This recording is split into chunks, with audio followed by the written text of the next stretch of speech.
Hi hello नमस्ते. मी मनीषा पुन्हा एकदा आपल्या नवीन ब्लॉगमध्ये तुम्हा सर्वांचं मनापासून स्वागत करते. तर चला आज भैरवनाथाचं मंदिर दाखवते तुम्हाला जवळून, कारण कालच्या व्हिडिओमध्ये तुम्ही पाहिलं असेल भवानी मातेचं मंदिर.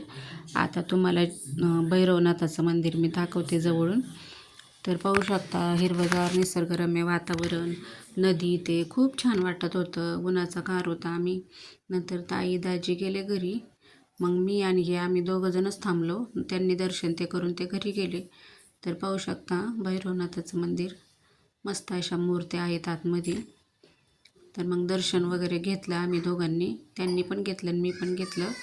आणि मग तिथून आम्ही निघालो. मूर्त्या पाहू शकता किती छान दिसत आहेत पहा. आणि मग नंतर तिथं नदीच्या म्हणजे ओढा येतो, तिथं आम्हाला तोंड हातपाय पण धुवायचं होतं मला, आणि आम्हाला रील्स पण काढायचे होते दोघांना. त्याच्यामुळं ताईला आणि त्यांना म्हटलं जातो मी घरी, कारण तिला स्वयंपाक बनवायचा होता म्हणून. मग ती गेली पुढे, गाडीवर आले होते ते टू व्हीलर. मग आम्ही दोघांनी तोंड हातपाय धुतलं मी तिथे, आणि खालीच धुणार होते. मी म्हणतो ते खाली जाते, पण ते बोलले नाही तिकडं मुलं आंघोळे करतात, वरतीच धु म्हणून. मग वरती गेले तिथं आणि तिकडं तोंड हातपाय धुवायचं होतं. तर पाहू शकता हे आईच्या तिकडं दरबाराकडं जाण्यासाठी पायऱ्या आहेत, पाठीमागचा एरिया. तर खूप सुंदर वाटत होतं. इथं रील्स ते काढलेले आहेत मी. तर माझ्या इंस्टाच्या आय डीवर मनीषा 96 225ला तुम्ही पाहू शकता. तर मी मेन्शन करीन ती आय डी तुम्हाला. तर तिथं रील्स पण आम्ही सोडलेले आहेत. मी काही यूट्यूबवर सोडत नाही, यूट्यूबवर ब्लाऊजचे ह्याचे सोडत असते, आणि इकडे हे व्हिडिओ लॉंग सोडत असते. तर चला, तर व्हिडिओला स्किप न करता पूर्ण पहा. तर आता तोंड हातपाय धुवून घेते मी, आणि मग नंतर आम्हाला घरी पण जायचं आहे, कारण आम्हाला जेवण खाऊन करून लवकर निघायचं आहे परत घराकडे श्रीगोंद्याला जाण्यासाठी, कारण खूप उशीर झालेला आहे. मुलं पण तिकडं ठेवलेली आहेत, घरी पण काम आहे तुम्हाला तर माहितीच आहे सर्वांना. आणि इकडं माशासाठी तिथं जाळे पण टाकलेलं आहे, पाहू शकता, दिसत असेल तुम्हाला ते मासे पकडणाऱ्या लोकांनी.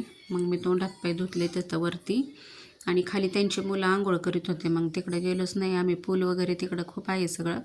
आता कसं पुढच्या वेळेस मी तुम्हाला आणखीन काही दाखवण्याचा प्रयत्न नक्कीच करीन. चला, आता तोंड हातपाय धुतलं आणि गेलो आम्ही घरी. आणि घरी गेल्यानंतर मग परत दुसऱ्या ताईसोबत लिंबूंच्या आईला गेले मी. छोटंसं मंदिर आहे तिथं, घराच्याच पाठीमागं जवळच आहे, जास्त काही लांब नाही आहे. आणि आभाळ पण आलं होतं खूप सारं, आणि पावसाची रिमझिम चालू पण होती. तर ताई बोलली चल आता आपण नाही का मंदिर धुवून ते घेऊ. तर बोलत चल, मी पण काही कधी कुठं जात नाही, मग चालले मी तिच्यासोबत गेले. मग तिने ते मंदिर ते धुवून घ्यायचं होतं, आणि तिथं मूर्ती बसवायची होती ना, सवासणी पण घालायच्या होत्या तिथं, त्याच्यामुळं मग तिथं गेलो आम्ही.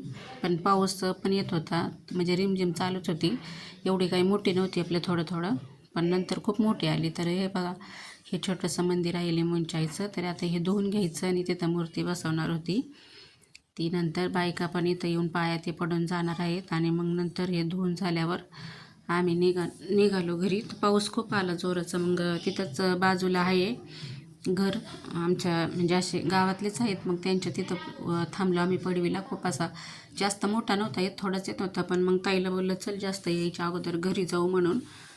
मग थोडासा पाऊस होता तेव्हाच आम्ही मग घराकडे गेलो. मग नंतर काकूच्या तिथं घरापाशी गेलो. हे माझ्या काकूचं घर आहे, आणि हे काकू बसलेली तिथं. आजूबाजूला झाडी वगैरे खूप आहेत. आणि नंतर आम्हाला घराकडे पण म्हणजे श्रीगोंद्याला पण जायचं आहे आवरून. आता काय सर्व झालं होतं, ते जेवण करायचं आणि घरी निघायचं. तर चला, हा माझा छोटासा ब्लॉग तुम्हाला कसा वाटला हे कमेंट करून नक्की सांगा. व्हिडिओ आवडल्यास लाईक शेअर सबस्क्राईब करा.